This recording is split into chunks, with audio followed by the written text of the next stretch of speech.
said you'll catch me.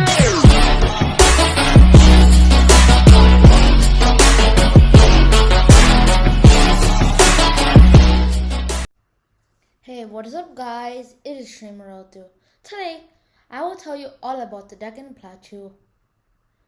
First of all, we need to know what the Deccan Plateau is, so let's know what it is. The Deccan Plateau is a large plateau which is located in India. If you don't know what a plateau is an area of high plain or a tableland consisting of terrain that is flat. And it also raised sharply around the surrounding area, at least on one side. Now, let's talk about the location of the Deccan Plateau. The Deccan Plateau is a plateau that is located in southwestern India. It covers significant parts of the Indian states of Telangana, Andhra Pradesh, Maharashtra, and Karnataka. It is bounded to the north by the Vindhya and Satpura mountain ranges, and it is bounded to the east by the Eastern Ghats and west by the Western Ghats mountain ranges, and it is bounded to the south by the Indian Ocean. Now let's see how the Deccan Plateau was formed.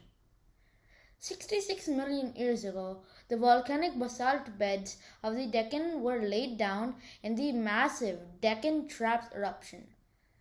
If you don't know what the Deccan Plateau is, it is a volcano which is located in the Deccan Plateau. Towards the end of the Cretaceous period, some paleontologists predict that the volcanic eruption was the effect of an asteroid strike. The three divisions of the Deccan Plateau. The Deccan Plateau has three subdivisions, which are Maharashtra Plateau, Karnataka Plateau, also known as the Mysore Plateau, and the Telangana Plateau. The Telangana Plateau. The Telangana Plateau is located in the northeastern part of the Deccan Plateau. It has an area of 57,380 square miles or 148,000 square kilometers. The Telangana Plateau is used for various hydroelectricity projects as it drains the Godavari River. Industries in this region produce cotton, textile, sugar, foodstuff, tobacco, paper, and machine tools, etc. The Maharashtra Plateau. The Maharashtra Plateau is located in northwestern part of the Deccan Plateau. The region was formed by lava. Due to the horizontal look of the basalt rocks in this region, the hilltops of the Maharashtra Plateau look relatively flat. And the plateau is tilted eastwards and forms the upper portions of the Krishna and Godavari rivers in India. There are many major industries in this region, including cotton textiles, sugar, electronics, automobiles, manufacturing, aircraft, machine tools, food processing, etc. The Karnataka Plateau. The Karnataka Plateau makes up the southern part of the Deccan Plateau. It is mainly located in Karnataka.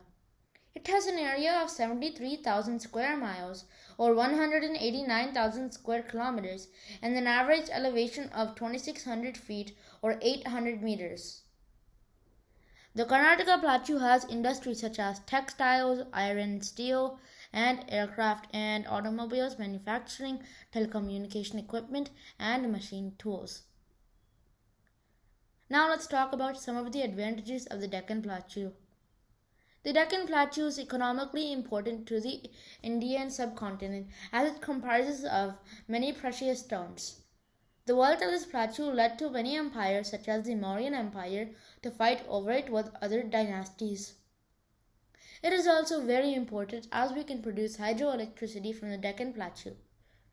Since the Deccan Plateau is a volcanic plateau, it consists of black soil, which is very suitable for agriculture or cultivation.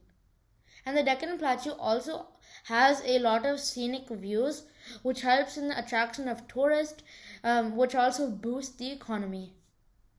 And we can conclude that the Deccan Plateau is a plateau which is located in southwest India and can be divided into three parts, which are the Karnataka Plateau, Maharashtra Plateau, and the Telangana Plateau. It was formed as a result of the eruption of the Deccan Trap volcano, and there are many industries in the Deccan Plateau. It is also very rich in minerals, which helps boost the economy of the Indian subcontinent. That's it for this video.